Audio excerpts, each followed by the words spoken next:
All right, time to bring in my colleague and a guest to walk you through the main points of the Quad meeting taking place in Washington, D.C. Joining me from D.C. is my colleague Saurabh Shukla. Also joining us is Ambassador Manju Seth. She's a former ambassador to Madagascar and Consul General in Comoros. Saurabh, coming to you first, how's the meeting coming along? What's on the agenda? Well, Ramesh, a very clear messaging coming from India that the center's point for Quad also should to focus on terrorism, and India has made it very clear, and you saw a very, very bold statement coming out of the External Affairs Minister that victims and perpetrators cannot be equated, and there should be zero tolerance of terrorism. This is what is the central theme, if you ask me, that India is conveying to its Quad partners, that terrorism against any member state impacts economic activity. It also impedes the efforts of Quad members to focus on other areas like Indo-Pacific. So India's messaging is very clear that India is committed to Quad. It wants to promote cooperation in the Indo-Pacific on issues like critical minerals, but issues like terrorism cannot be sidestepped. It has to be a focus of every organization, including Quads, because they are trying to create an economic linkage, and also the fact that every country is impacted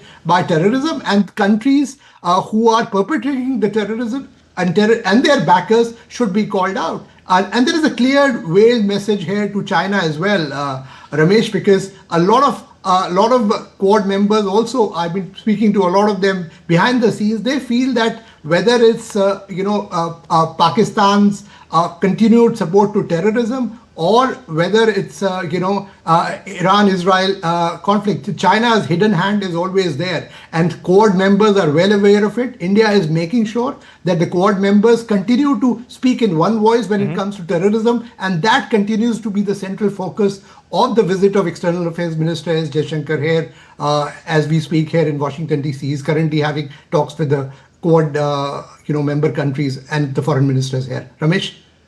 Ambassador Seth, are you satisfied with the way the Quad has shaped up over the years and how it is shaping up as we speak in Trump's second term in office? Ambassador Seth? I think what we see now, the Quad had picked up a lot of momentum, and President Trump was responsible, as you are aware, to energize and to sort of give impetus to the Quad in his first term. Also, we found in the second term, the first sort of engagement, it was on the sidelines of his inauguration, that the Quad foreign ministers meeting was held.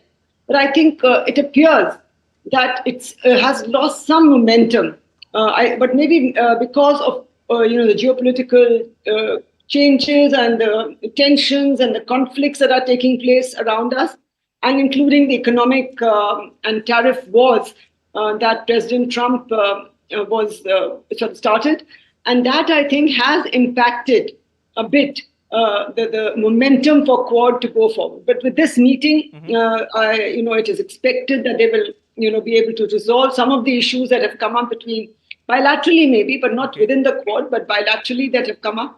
That they will be able to resolve these and look at, making the Quad again focus on its key sort of agenda items, mainly including maritime security, and security in the and free and open South China Sea and the Indo-Pacific, and all these other related issues that will be discussed. But as very rightly mentioned by our Minister, External Affairs Minister Dr. Jaishankar, the terrorism has become a big scourge, and we saw that the victim and the perpetrators were being treated at one level.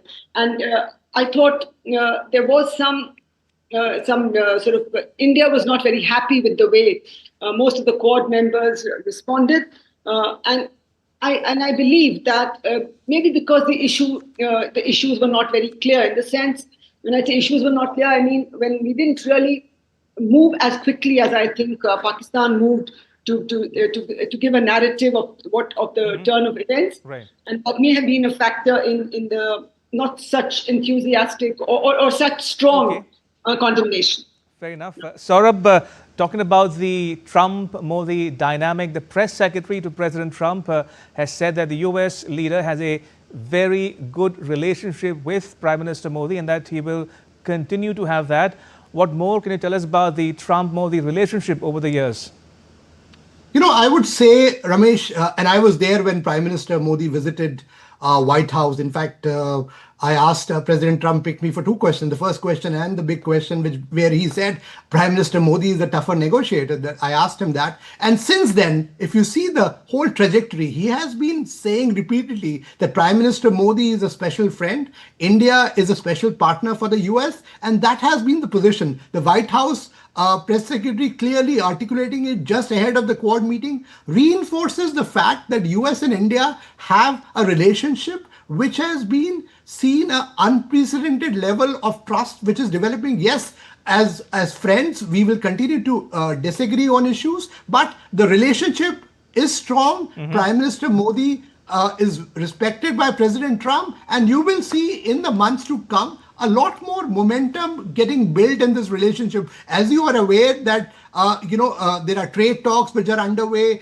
If you ask me, External Affairs Minister's visit here is also a precursor to the Quad Summit that will happen in India. So I think a lot more is happening on bilateral partnership. And whatever the naysayers may say, I think the foundation of US-India partnership is very strong, and Prime Minister Narendra Modi and US President Donald Trump are both committed, and we have given a new strategic direction to this partnership between our two great democracies.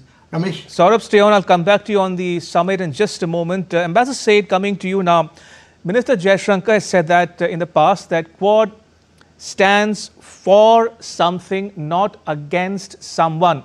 It swears by a free, open and inclusive Indo-Pacific. But China's belligerence, coercion and expansionism have raised concerns within the Quad. So do you think the Quad can bring about a change in Beijing's behavior or attitude? To some extent, yes, because I think Beijing does understand that these four countries have a certain presence, a certain strength in the Indo-Pacific, and can counter or can not allow Beijing to do as it wishes, and they can enforce a rules-based kind of system and an order in that area, in the Pacific especially. So they understand it. Beijing understands that. But with the recent events, I should say, as they've unfolded, Beijing might think that the Quad is weakened. But I think this foreign ministers meeting will not will put at rest any such doubts, and they will discuss the agenda for the summit, upcoming summit. And of course, there may be some differences, but I think the solution will be found. Right. Saurabh, talking about the summit, what more can you tell us? What do we know about the Quad summit to be hosted by India later this year?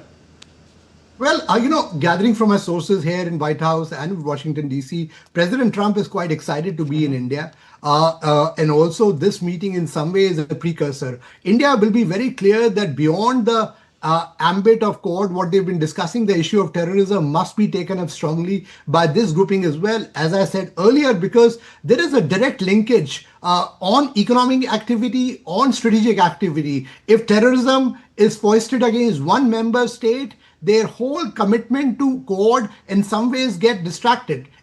That's what India's message is very clear, that India is committed to Quad. It wants to make sure it wants to work for a free Indo-Pacific. It wants to collaborate on defense, critical minerals, everything that the Quad is doing, and wants to make sure that it supports Quads in every way. And India wants to take a leadership position when the summit, gets underway in India later this year. But issues like terrorism cannot be sidestepped because they impact Quad directly as well. And that's the reason why India expects all Quad partner countries to speak in one voice when it comes to terrorism. And in some ways, it should be, taken a cue from many other groupings where there is a much more stronger resolve to speak on terrorism. As Minister Jaishankar said, there should be zero tolerance in every grouping across the globe, including Quad. And you will see the summit in India will come up